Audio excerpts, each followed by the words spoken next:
Hey everybody, welcome back in the shed. I'm Troy, this is Dave.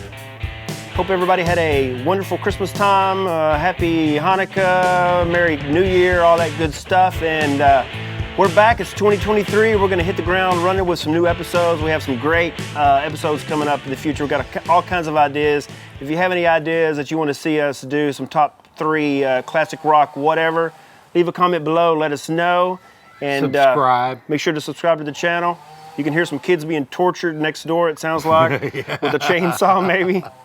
I don't know what's going on over there, but it sounds scary. Yeah, it does. Yeah. It's not Halloween. Halloween's was months ago. Episode's already passed. Yeah. Today we're going to talk about the top 3 rock female vocalists of all time. Now, we're not going to do soul, R&B, or pop, because then the list would be like... Or blues.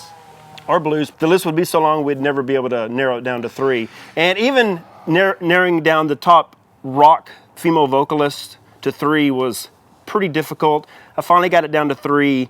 The problem is I still am not 100% sure I know the order of, 3, 2, 1, what they're going to be. I think I'm just going to have to wing it. Yeah. So you go first, and maybe that'll help me decide. All right.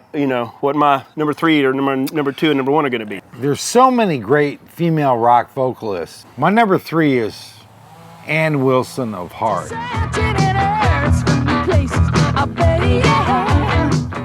In the 70s, when I was in high school, there weren't a whole lot of like rock and roll gals out there. There was mostly male-dominated stuff, but Heart was one of those bands that really came out rocking. And of course, you had Ann and her sister Nancy, and that band, and they were just a great band.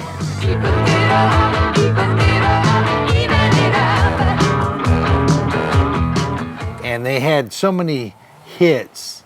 Barracuda, like dun dun dun dun dun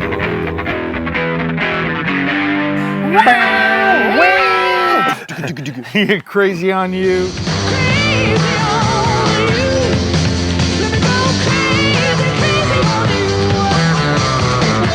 Straight On.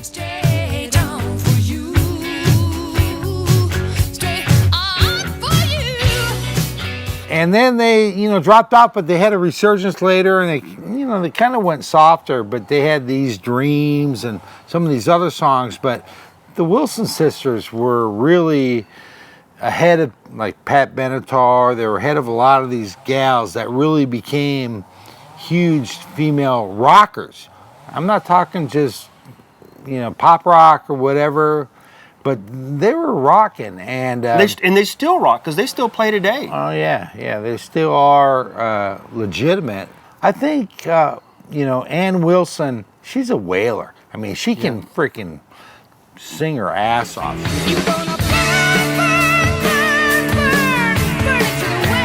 She still can sing her ass off. I saw her. It might have been 10 years or so now, but I saw her on American Idol. And Fergie came out. Well, Ann Wilson started off the song. It was her and her sister. And then Fergie came out. This is what's funny. Fergie came out and started singing. And of course, Ann Wilson's just sitting there singing, not even, hardly even trying to sing. And Fergie's like and she's jumping around, and she does this one-handed cartwheel on stage, and she's on the ground moving around doing all this stuff. She had to one-up Ann, but she couldn't with her vocals. Nah. Because Ann Wilson is one of the great rock and roll belters of all time. I would agree, and my number 3 is it's the same.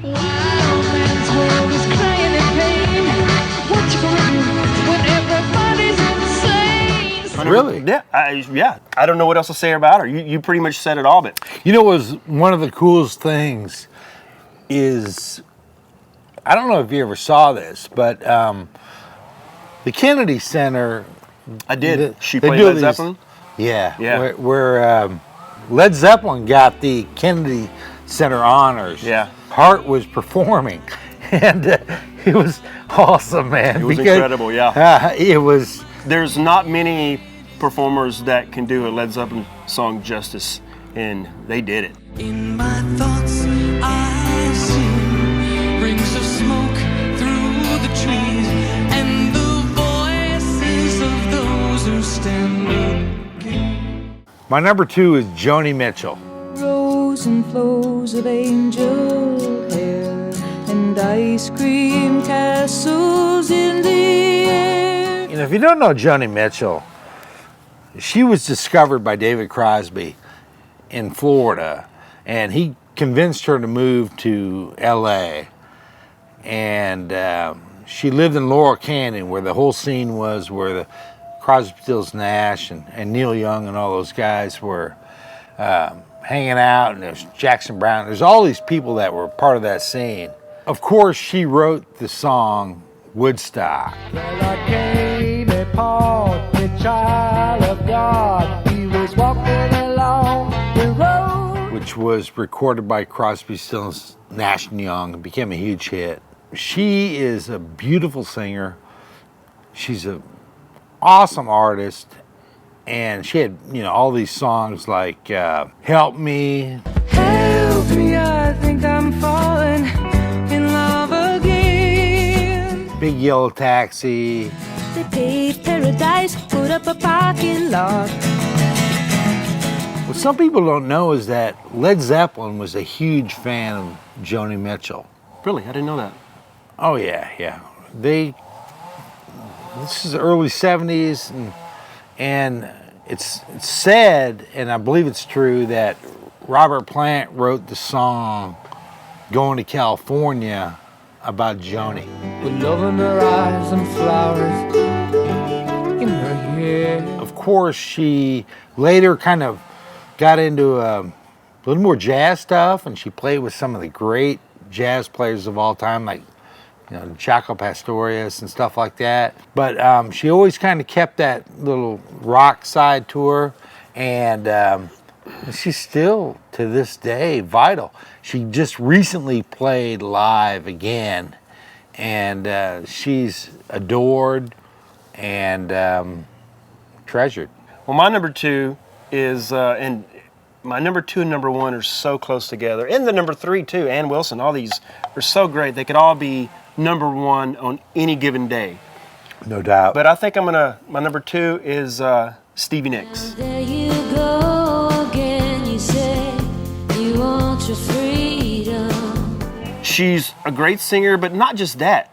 She has a very unique voice.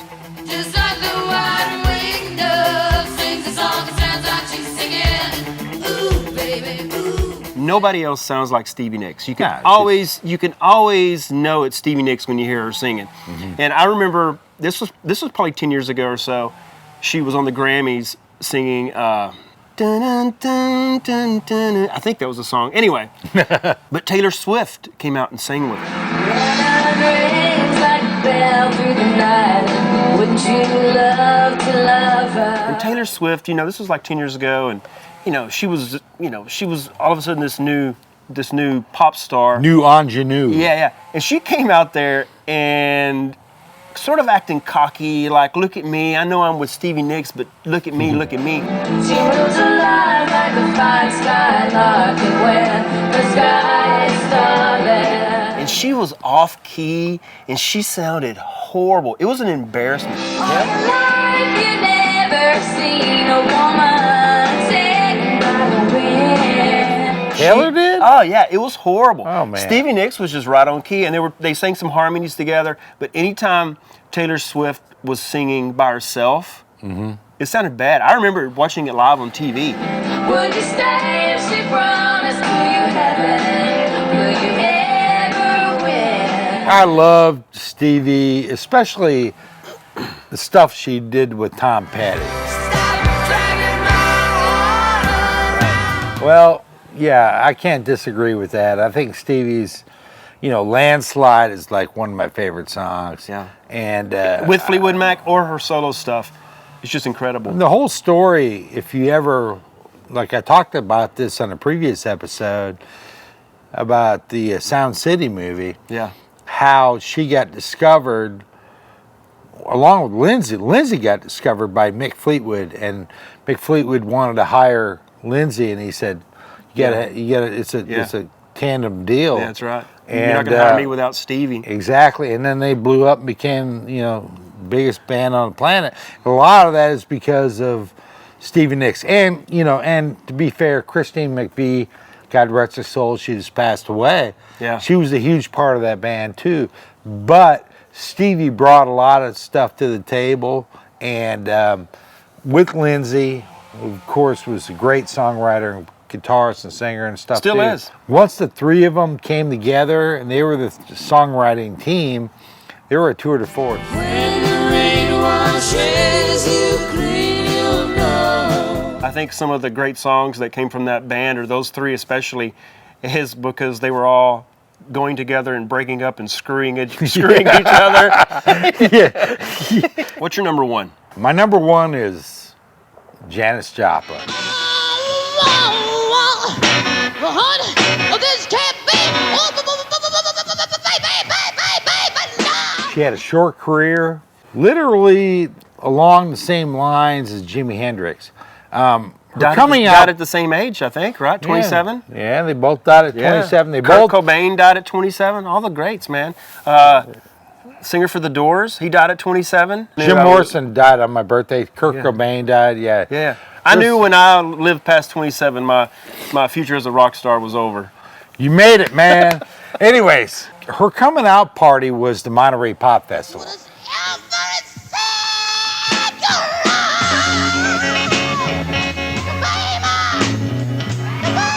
And it was also the coming out party for Jimi Hendrix. The Who played there. This was the concert where Jimmy burned his guitar with, you know.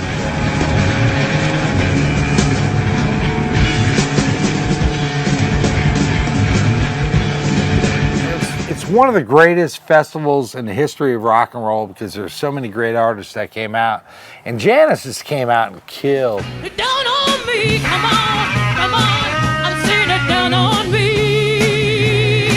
Down on. She's from Port Arthur, Texas, down there in the coast. Yeah. You knew who she went to college with? Or no, went to high school with? Let me think. I know this, but I probably forgot it. Who? Jimmy Johnson. Jimmy Johnson from the Cowboys? Yeah. Really? Coach of the Cowboys. Well, I didn't know. I didn't know that. They were classmates. Oh, wow. Jimmy crazy. didn't think a whole lot of Janice. And I think she was a little on the trashy side. Yeah. She was a little on the trashy side. Feeling was probably mutual. Big Brother and Holding Company and her band, it was just a phenomenal band, but no one really sang like Janice, especially as a white girl before her. She sang like a soul singer, but she had a rocking band. Yeah, and they that were so raspy voice. Oh, yeah. You know, unfortunately, she died young. She recorded a lot of songs that came out in that album, Pearl, that was released after she died. But, you know, she did like Me and Bobby McGee and Piece of My Heart. But the reason I have her in my at the top of my three is because there still hasn't been anybody to this day, I think, that rivaled Janis Joplin when it came to the soul and the way she could belt, and she gave it up. You know, she put it on stage. Yeah, every performance. Yeah, every performance. She was. She left it on the stage. Unfortunately, like I said, she's part of that 27 Club. Of course, Brian Jones, the Rolling Stones, 27 Club, died on my birthday also. Jim Morrison died on my birthday also. I mean, it's all these. If we can make it past your birthday every year, I Man, think we're all gonna be these okay. great artists that died within a year of each other. Yeah. Between 70 and 71, and anyways, that's my number one. Well, she was in my top 5. I had picked 5 for this list, and they were moving back and forth, and for a hot minute, she was in my top 3. Yeah. You know, but you gotta, you know, it's a hard list. But my number one is Grace Slick. Don't you want somebody to love? Don't you need somebody to love? Wouldn't you love somebody? I love that song, White Rabbit. Oh yeah. One pill makes you larger and one makes you smaller. You listen to some of those live recordings back then. I mean, she's up there with Janis Joplin, man. I mean, she's just like she can sing her ass off. Oh, Alice, I think you'll know. Even in the '80s, you know, when they went more pop, She sounded great, man. And, I don't know what else to say about her. I think she's a great singer. I mean, my top 3 could be in any order on any day, pretty much. Sure. I would only say that the downside to her is when Jefferson Airplane morphed into Jefferson Starship, which was still a good band. You still had Paul Kantner in it, and Marty Ballin was in it. But when they morphed into Starship, the worst song of all time. I don't agree with that at all. No. What song are you talking about? Come on, man. It's not the worst song of all time. It's one of the great 80s pop songs, and I love that song, and I know what you're talking about. I just can't think of what it's called. What's it called? We Built This City. No, that's a great song. We built this city on rock and roll. Built this city. I know there's a list of like one of the worst song of all time. No, we built this city on rock and roll. No. Oh, it goes.